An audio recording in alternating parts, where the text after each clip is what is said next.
the Introvert Circus. I'm Sassafras. This is serious. Today is going to be a video tutorial about how to teach your dog to do skills at distance. This was a video that was requested in our training groups, Tricks in the City, which is the same name as one of our training books. So if you aren't already a member there, go check it out. We have a ton of fun. So jumping right in, teaching your dog to be able to do cues at distance is something that a lot of people have a goal of achieving with their dog, whether it be for one of the advanced trick dog titles, either through Do More With Your Dog or the American Kennel Club. I'm an evaluator for both. If you are interested in learning more about trick dog titles, please feel free to leave a comment or message me. But that's a big reason a lot of people, certainly in my training group, are interested in distance. It also looks cool and it's also helpful in the real world, right? We want our dogs to be able to respond to cues regardless of where they are by us. But one of the issues that comes up a lot for teaching cues at distance is that our dogs will start to creep closer and closer towards us as we are working on a behavior, right? Because one of the reasons that becomes really frustrating for people, right, is that you ask your dog to do a behavior at distance and they're like, oh, you want me to, you're over here, good girl, and you're like, oh, sit, right? And your dog comes up and sits, and good girl, right next to you, right? And that happens because we have made being near us highly reinforcing for our dogs, which is good. We want to be highly reinforcing for our dogs. We want our dogs to know that when they are near us, great things happen and they are likely to be rewarded. But it's why our dogs tend to offer behaviors right next to us.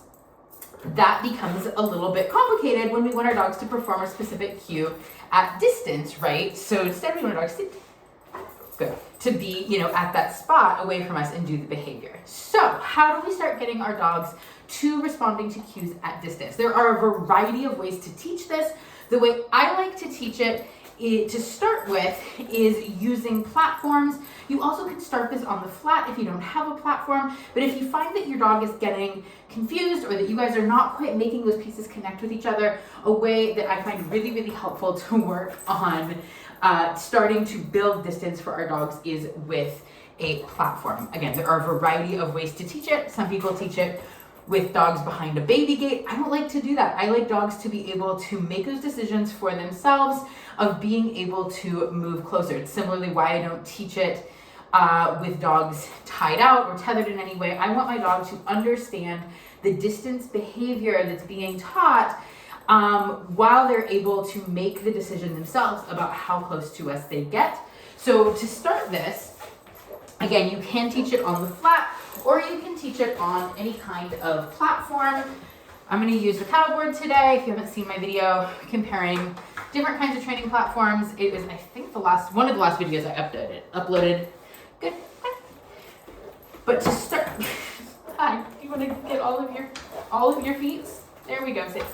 Thank you. So to start with, though, what we're going to do is we're going to very, do you want to do it on the flat today? I know. You're going to get all your feet on there. It's a lot of you. When we start working on distance behavior, it's important to think about, if distance is new for your dog, what behavior you're starting with. We want to start with a behavior our dog knows really well and enjoys doing. Eventually, we can work up to more complicated cues, but by starting with a behavior your dog knows really well, you're increasing the likelihood that your dog is going to very quickly be able to make the connection of what you're asking for. So I'm going to ask her for speak. Good. She knows that one. She's going to do it really well, right when I'm right here. So this is where we're starting. I'm right next to my dog. I ask for a cue that my dog knows. My dog does it. I reward. So as we're starting to build distance, or we want to build distance, my next step is going to be, I'm going to just very slowly move away. Speak. Good. Where at this point I can still go in and reach, and that is literally how incrementally slow I'm going to start building my distance. Speak. Good. I'm going to go back in and treat. This is a very crumbly cookie. I don't know why this is what I chose. Good. So she was successful at this distance. I'm going to make another little movement. Speak. Good. Go back in. And this dog who understands being able to perform. Oh, Everett, go get all the crumbles. Who understands being able to perform skills at distance. If this is very new for your dog, you might want to stay at a specific location, right, for several repetitions. I'm just trying to demonstrate like how slowly I start to move. And it might seem frustrating for handlers to start with, right, because you want to get that nice distance, but the way that we get it, pause it, 4, thank you, is going to be through very, very slow incremental builds at first. What this is doing is we are building a foundation for, yeah, I think you got all the crumbs. That's drool that you have flung. Back, 4. Good, stay. What we're doing is we're building up our dog's foundational understanding of, oh, you can ask me to do a cue. I can stay where I'm at a specific distance and do it. And I don't have to come right to you. You're going to come right in and reward. And that's what we want to do. Part of reinforcing that distance, you'll notice that when she is doing the behavior, right? So we're over here, speak.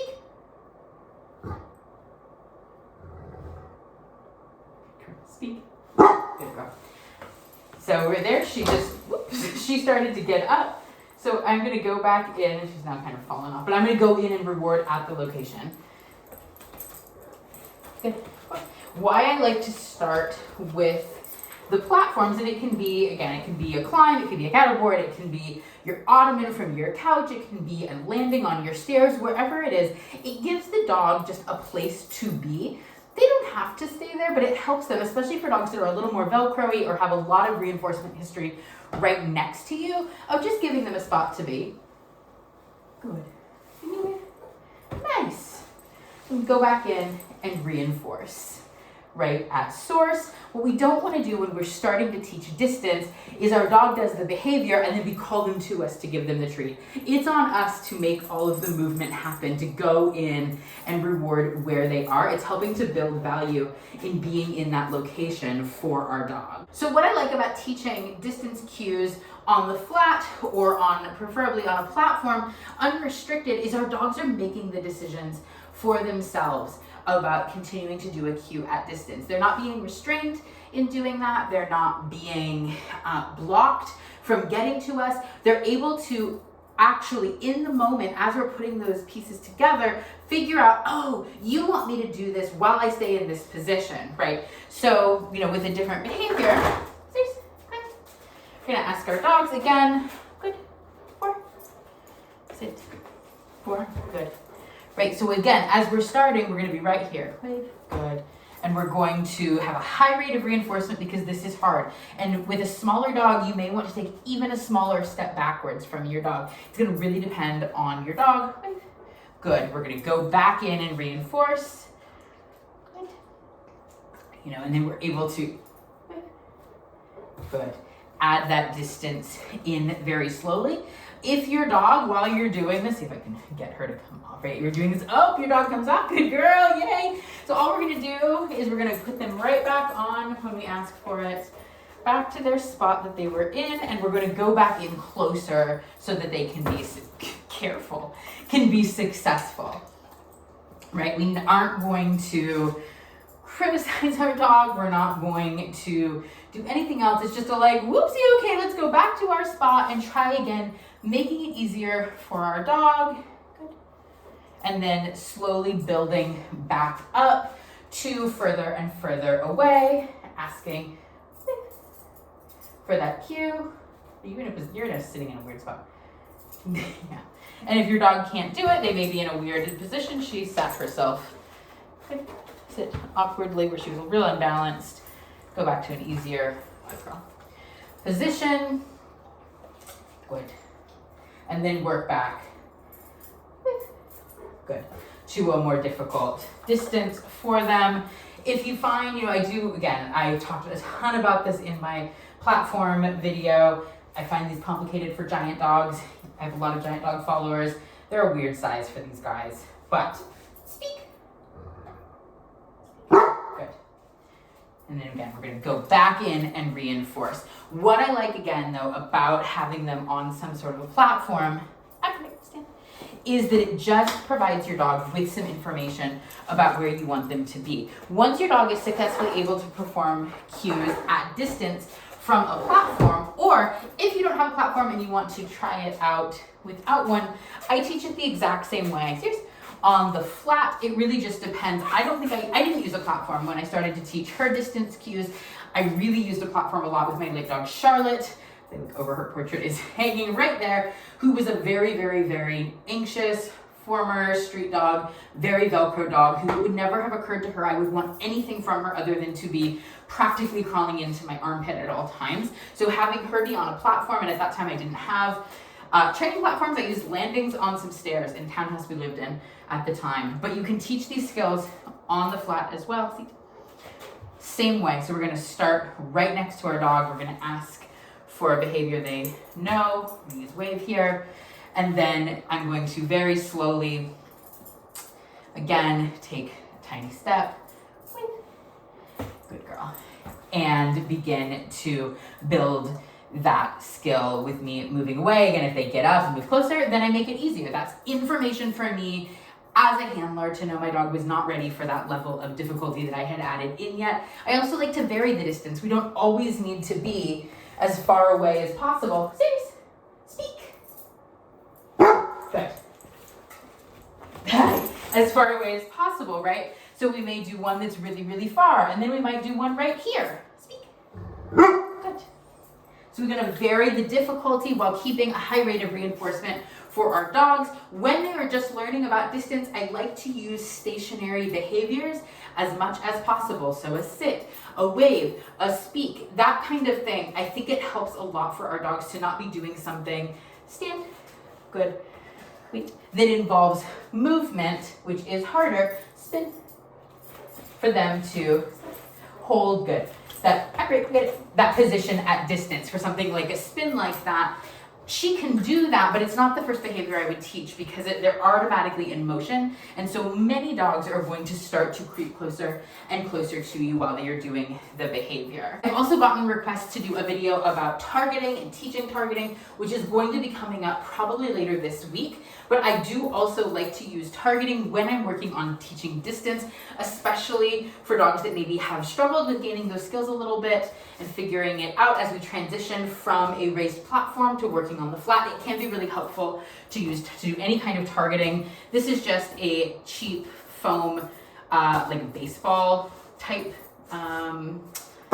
T-ball toy that came from, I think, Target dollar bins or something. You can use anything. You can use Target, any kinds of Target mats, yogurt lids, whatever you have.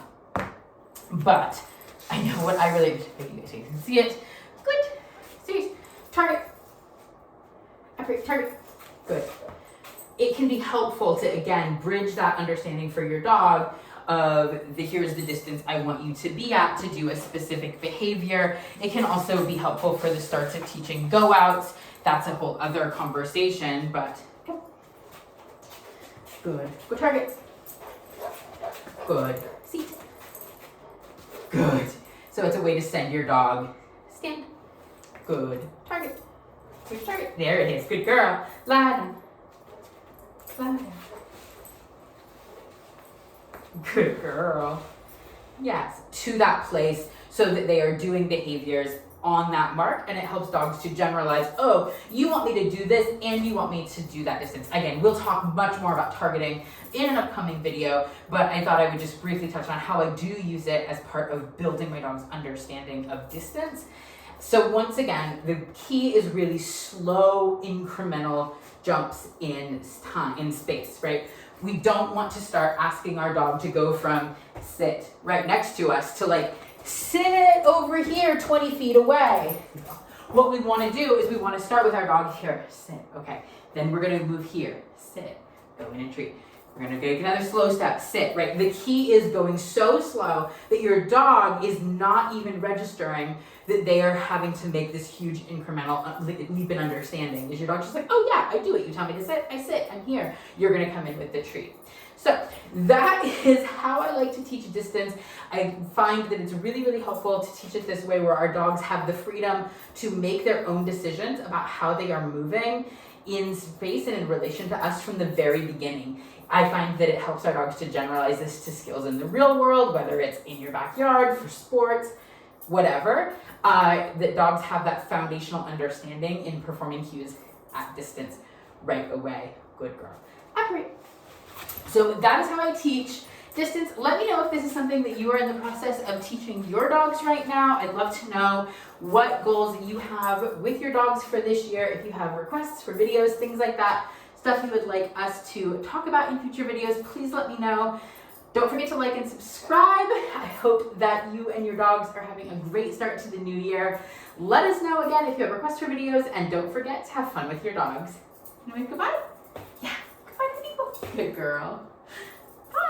Speak. And then once your dog starts to understand these skills with Good. distance close to you, you can begin to work Spin. and adding more and more distance, as Sit. well as working in more distracting Spin. environments, provided they are safe, Good. like a fenced Sit. yard like this. Good. Ready. Stand. Good.